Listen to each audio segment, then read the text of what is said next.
Welcome, everybody.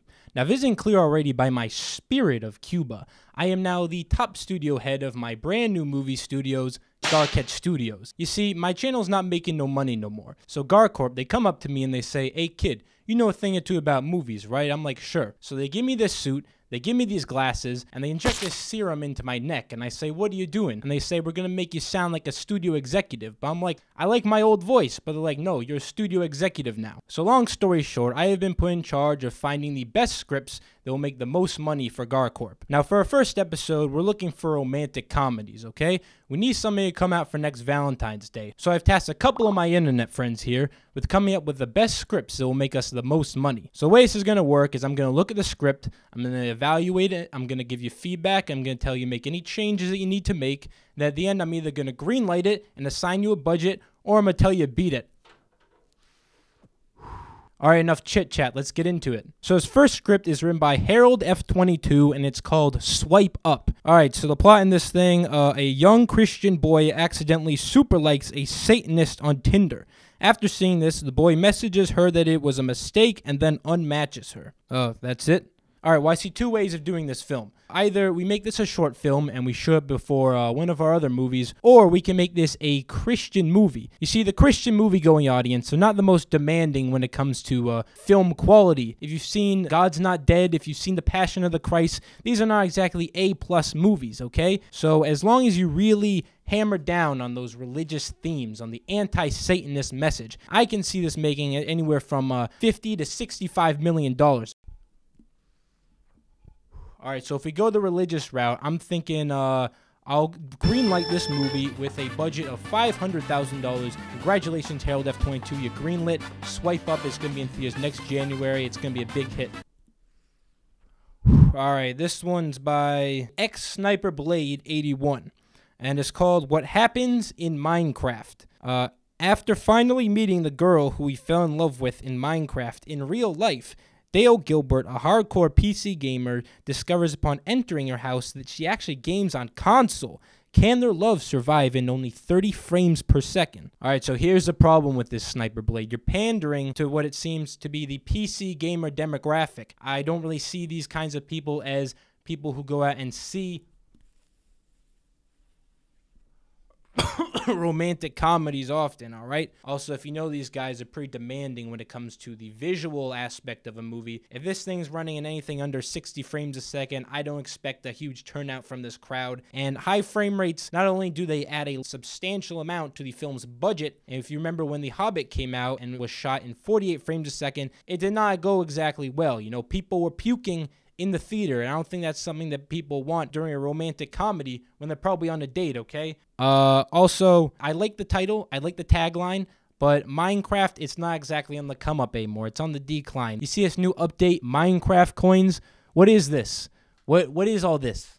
Minecraft coins? People aren't going to be caring about Minecraft by the time this comes out, Sniper Blade. I'm going to reject this script, okay? Get out of my fucking office.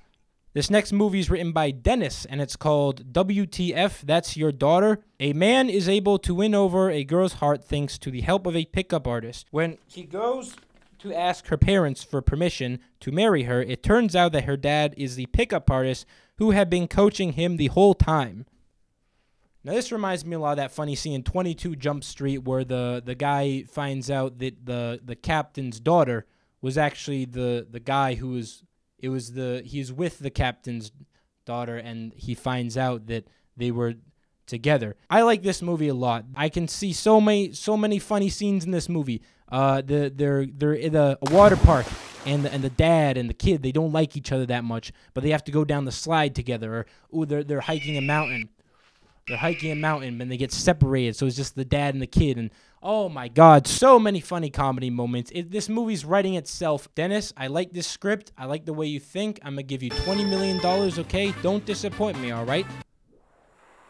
Alright, this next movie is written by Carl Fordenham. It is called Why Did You Leave Me? In all caps. After his girlfriend left him, Carl Fordenham goes into a deep depression and fails out of school and loses his job. To cope with his sadness, he buys an Xbox 360. But when that breaks, he gets even more sad. Carl Fordenham, this movie, it's kind of depressing to me. But listen, there's a lot of depressed males out there.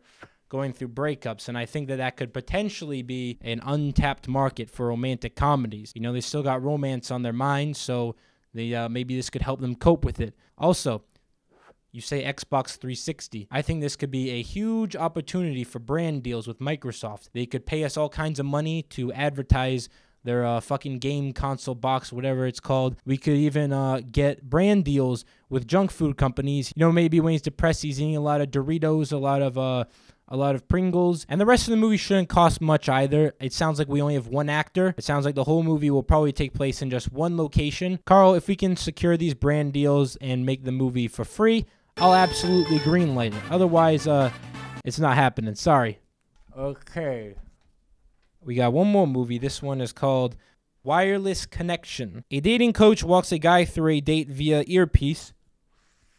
During the date, the coach picks up that the girl also has a hidden earpiece and is using a dating coach as well. Once they both pick up on this, the two then use their clients to secretly communicate with each other and start to grow an interest in one another. However, the two on the date decide not to see each other again, so the guy dating coach starts working with multiple other clients in the hopes that he will run into her again. Drumbus, I like the idea. In fact, I like it a lot, but it's a bit complex. It's a bit hard to understand. I don't even think I fully understand it. Now, these movies need to be marketable, okay? We need to be able to explain what the movie is on a poster in a 10-second ad, and I don't think we can really do that with this movie without spoiling major plot points. Listen, Drumbus, the only way that this movie is going to make any money is if it's part of some sort of recognizable franchise or brand name, something that people know in the title, okay? Because this plot, it ain't going to sell anybody. So here's what I'm thinking. We connect this movie to the Cloverfield universe, and instead of Wireless Connection, we'll call it the Cloverfield Connection. Add some sort of spaceship or monster in the last 10 seconds of the movie, and you're golden. Drumbus, I will greenlight the Cloverfield Connection. I'll give you a $10 to $15 million budget. All right, sound good? All right, great. Folks, that's the end of our first episode. If I greenlit your movie, you will not be receiving any writing credit or credit of any kind during the movie. And if I assign you to direct the movie, you are in charge of paying us back any money that the movie loses in the box office. And as for budgets, cover that for now, okay? And then when the movie comes out, we'll pay you back if the movie made a profit. All right, next episode, we are looking for blockbuster movies that are very expensive and will make a ton of money.